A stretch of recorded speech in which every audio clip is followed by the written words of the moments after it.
15 जनवरी को देर रात हुए हमले के बाद पटौदी खानदान के नवाब और बॉलीवुड के handsome actor Saif Ali Khan Lilavati hospital में 5 दिनों के प्रॉपर ट्रीटमेंट के बाद अब डिस्चार्ज हो गए हैं और घर लौट आए हैं।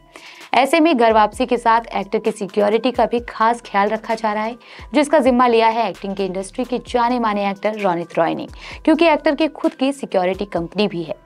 लेकिन अभी अभी इस मुश्किल वक्त को पार करके आने के बाद एक और नई मुश्किल सैफ का इंतजार कर रही है। जी हाँ, एक्टर के लिए एक नई मुश्किल पैदा हो गई है।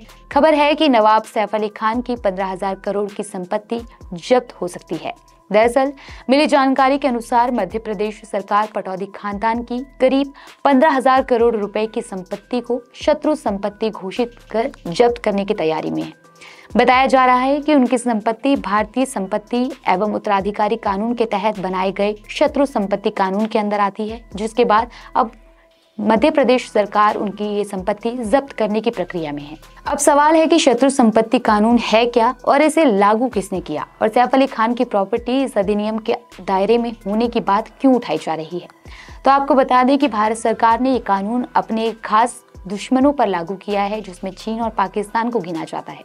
ये हमारे वो पड़ोसी हैं जिनसे कई युद्ध लड़े जा चुके हैं। ऐसे में पाकिस्तान के साथ 1965 में हुए युद्ध के बाद भारत ने शत्रु संपत्ति कानून पेश किया, जिसमें बंटवारे के बाद 1965 और 1971 के युद्ध के बाद जो भी नागरिक भारत छोड़कर पाकिस्तान गए और वहां की नागरिकता ले ली, उनकी सभी अचल संपत्ति को शत्रु संपत्ति माना जाएगा।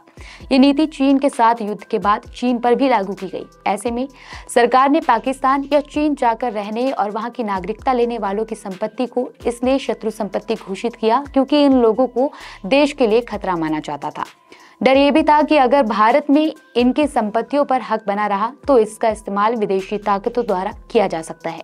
बता दें कि शत्रु संपत्ति में अचल संपत्ति जैसे घर, मकान, जमीन आदि के साथ साथ शेयर और सोने जैसी चल संपत्ति भी शामिल हो जाती है। अब तक इस अधिनियम के तहत सरकार ने सोने और शेयर जैसी शत्रु संपत्तियों को बेचकर 3400 करोड़ रुपए की राशि जुटाई है और देश में करीब 12,611 शत्रु संपत्तियां और होने की बात कही जा रही है। ऐसे में बात करें अगर पटौदी खानदान की संपत्ति की, जो कि एमपी की राजधानी भोपाल के कोही फिजा से चिलकौदा तक है, करीब 100 करोड़ एकड़ में ये जमीन फैली हुई है, जिसे सरकार ने शत्रु संपत्ति माना है। इस जमीन पर करीब 1.5 लाख लोग रह रहे हैं। बताया जाता है कि ये जमीन तत्कालीन नवाब हमीदुल्लाह खान की बड़ी बेटी आबिदा सुल्तान को मिली थी, जो कि बंटवारे के बाद अपना सब कुछ भारत छोड़कर पाकिस्तान में चली गई थी। यही वजह है कि इस संपत्ति को शत्रु संपत्ति की श्रेणी में रख लिया गया था। हालांकि बाद में नवाब की छोटी बेटी साजिदा सुल्तान को उनका उत्तराधिकारी घोषित किया गया और जब साजिदा की शादी इफ्तिकार अली खान पटौदी से हुई तो ये संपत्ति एक बार फिर पटौदी खानदान से जुड़ गई। और क्योंकि हमीदुल्लाह खान अभिनेता सैफ अली खान के पिता मंसूर अली खान पटौदी के दाना थे, तो इस तरह संपत्ति पर सैफ अली खान का भी अब तक अधिकार था। लेकिन ये अधिकार कितने दिनों तक उनके पास रहेगा, ये तो आने वाला वक्त ही बताएगा। फिलहाल इस खबर में इतना ही। आगे की जानकारी आपको जल्द देंगे। तब तक के लिए देखते रहिए बॉलीमिथ। For latest Bollywood news and updates, please subscribe to Bollymith.